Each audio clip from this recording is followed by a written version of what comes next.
અષાઢ વદ ચોથ એટલે કે આજે મંગળવારે ચતુર્થીના સંયોગથી અંગારકી ચોથના પર્વે પાલ રોડ પર આવેલા શ્રી અન્નપૂર્ણા માતાજી મંદિરના પટાંગણમાં ત્યાં આવેલા શ્રી સિદ્ધિવિનાયક દાદાના ચરણના સાનિધ્યમાં ભક્તોએ પૂજા અર્ચના કરી હતી અને પુણ્યનું ભાથું પણ મેળવ્યું છે।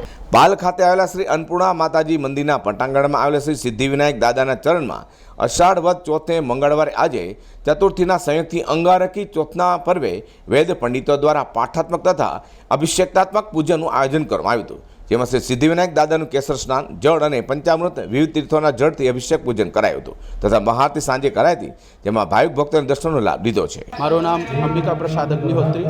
આ પાલ હજીરા રોડ ઉપર આવેલો આ શ્રી સિદ્ધિવિનાયક ગણપતિ દાદાનું ભવ્યાતિ ભવ્ય આ મંદિર કહે છે, જેવું મુંબઈમાં શ્રી સિદ્ધિવિનાયક ગણપતિ દાદા છે એવું જ સ્વરૂપ અહીંયા ભક્તોને દેખાય છે અને ખૂબ મોટી સંખ્યામાં ભક્તો આજે અંગારકી ચતુર્થી પર્વ નિમિત્તે ભક્તો ખૂબ જ મોટી સંખ્યામાં પધારે છે અને ભક્તોના જે મનોરથ લઈને આવે છે અહીંયા શ્રી સિદ્ધિવિનાયક ભગવાનની કૃપાથી દરેક મનોરથો ભક્તોના સફળ થાય છે અને આજે અંગારકી ચતુર્થી પર્વ નિમિત્તે ભગવાનનું અહીંયા સવારથી 5 વાગ્યાથી ભવ્ય કેસર સ્નાન અને વિવિધ પંચામૃત દ્રવ્યો દ્વારા અને નાના પ્રકારના ફલ રસ દ્વારા અભિષેક કરવામાં આવ્યો। ત્યાર પછી ભગવાનની મહાઆરતી અને હવે અભિષેકાત્મક ભગવાનનું દિવ્યાતિ દિવ્ય અભિષેક જે સતત ચાલી રહ્યો છે એનો ભક્તો અને શ્રદ્ધાળુઓ લાભ લઈ રહ્યા છે।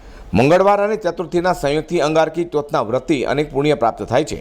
અંગારકી ચોથના પૂજન અર્ચના કરવાથી વિશેષ ફળની પ્રાપ્તિ થાય છે અને અનેક પ્રકારના ગ્રહ ક્લેશ, ગ્રહ દોષ, જન્મ કુંડળીમાં થનાર અનેક દોષ શાંત થાય છે। આ અંગારકી ચોથ નિમિત્તે ગણપતિજીના મંદિરમાં વિવિધ મંદિરોમાં દર્શન માટે ભક્તો ઉમટી પડ્યા હતા। અઝર કુરેશી સાથે પ્રકાશવાળા, G10 ન્યૂઝ।